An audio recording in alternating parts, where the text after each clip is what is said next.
था कि आज जो है पार्टी का अनाउंसमेंट करेंगे, गठन करेंगे, क्या कुछ कहना चाहेंगे?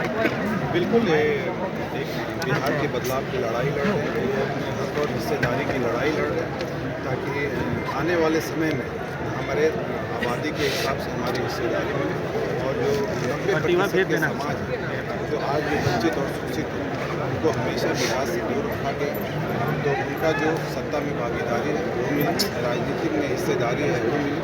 और बिहार जो है वर्षों से दूसरे राज्यों के अपेक्षा पिछड़ता जा रहा है, चाहे वो शिक्षा का क्षेत्र, चाहे वो राजनीतिक का क्षेत्र हो, चाहे वो व्यवसाय का क्षेत्र हो, चाहे कानून व्यवस्था का क्षेत्र हो, चाहे महिलाओं का अधिकार और सम्मान का क्षेत्र हो, चाहे वो रोजगार और व्यवसाय का क्षेत्र हो। तो आने वाले समय में हम बिहार एक विकसित बिहार कैसे बनाएं ताकि हर महिला को यहाँ सम्मान मिले, हर युवा को रोजगार मिले, यहाँ के युवा को अपने पेट पालने के लिए दूसरे शहरों में पलायन ना कर पड़े और हर व्यक्ति यहाँ अपने आप को सुरक्षित महसूस करे। तो इसके बुनियाद जो है मैंने 9 महीना पहले बिहार में रखा था जन आशीर्वाद संवाद के नाम से।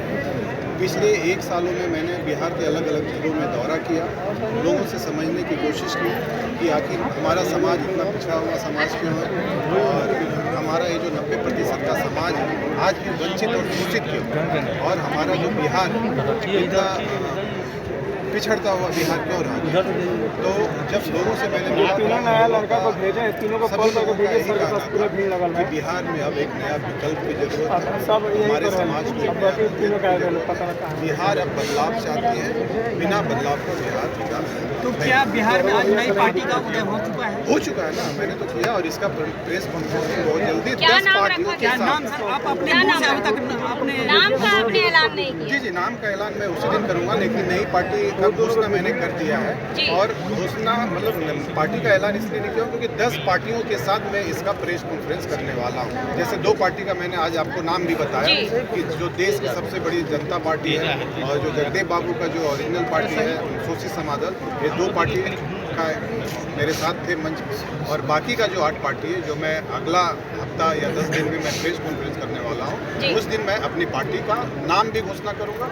पार्टी राजनीतिक दल आ गई है, इसकी घोषणा आज मैंने सर जनता दल और शोषित समाज दल का विलय होगा आपकी पार्टी में या फिर गठबंधन? विलय भी हो सकता है हमारे नेतृत्व में, उन्होंने हमें नेता माना, दोनों चांसेस है कि आपके नेतृत्व में ही हम आगे 2025 के चुनाव कौन कौन 2 नेता थे? आप सभी से दोनों दल है जनता दल।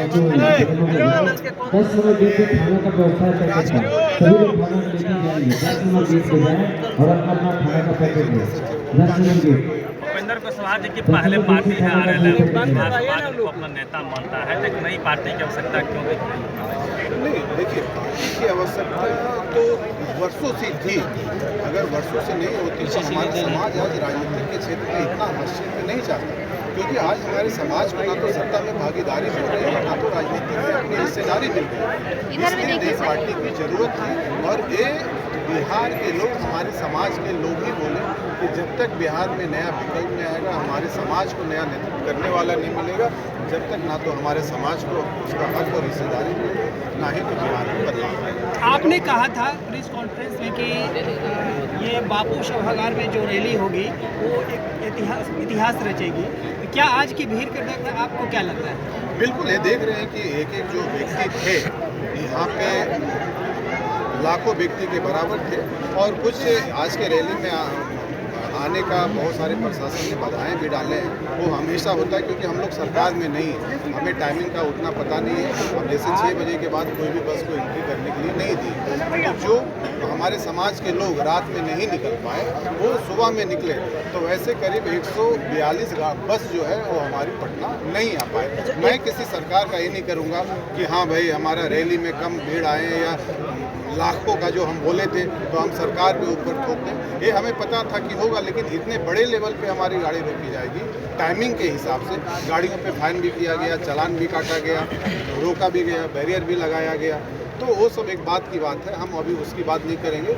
लेकिन हाँ, जितने भी लोग आए उतना बहुत उन लोगों का प्यार। अच्छा ये बताइए कि आपके बड़े बड़े नेता जो हैं और दूसरे दलों में हैं, मान लीजिए कि नाम जान ही रहे हैं आप, तो क्या उन लोग को भी साथ आने का आमंत्रण करेंगे?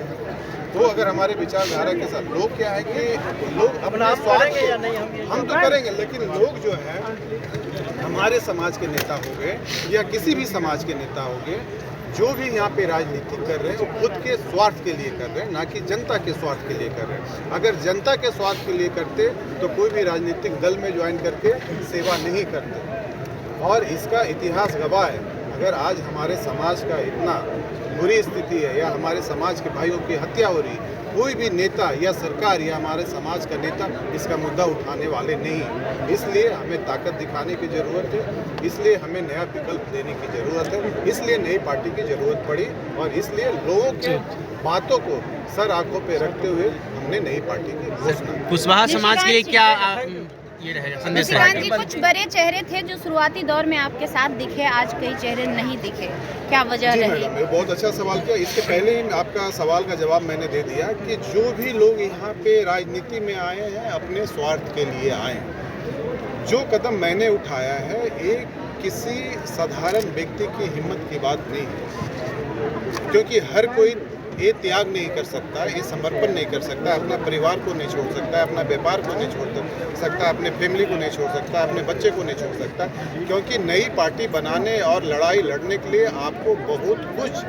कुर्बानी करने की ज़रूरत है। तो हर किसी के सवाल ये है कि क्या आप उसके लिए तैयार हैं, तो जवाब है नहीं। तो जितने भी लोग हमारे समाज के नेता हैं वो खुद के लिए लड़ना चाहते हैं, ना कि समाज के लिए लड़ना चाहते हैं। तो हर किसी को लगता है कि हम कोई ना कोई राजनीतिक दल ज्वाइन करें। इतना त्याग कौन करेगा, इतना समर्पण कौन करेगा? हमें समाज से क्या मतलब है? हमें तो खुद से राजनीति से मतलब है, समाज कहीं भी जाए। तो ये जो मैंने कदम उठाया है ये बहुत बड़ा चैलेंज है। आप बातों बातों में भावुक होते हुए नजर आए, क्या लगता है आपके इस त्याग को पहचान पाएगी जनता, उसका परिणाम आपको अच्छा मिलेगा? देखिए, दुख होता है जब हम अपने समाज को देखते हैं, तो दुख होता है कि हम कभी बोलते थे कि हम सम्राट अशोक के वंशज हैं, आज उन्हीं के जो हम लोग वंश है, अंश हैं, कहीं ना कहीं लुप्त हो गए, खत्म हो गए, हमारी पहचान खत्म हो गई है। तो इसके जो जिम्मेदार हैं वो हम लोग भी हैं और हमारे समाज के नेता भी हैं, क्योंकि हमारे समाज के नेता कभी भी अपने हक और हिस्सेदारी के लिए लड़ाई नहीं लड़े, जो आज मैं जिसका नींव डाला हूँ।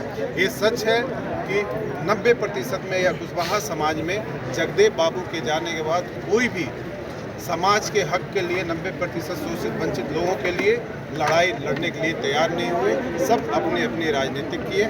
इसलिए आज मैं फिर से वो जगदेव बाबू का विचारधारा को जिंदा कर रहा हूँ और मैं चाहता हूं कि मैं अपने जगदेव बाबू का जो अधूरा सपना है उसको मैं पूरा जल्दी से कुशवाहा समाज के लिए क्या संदेश रहेगा सर? हो गया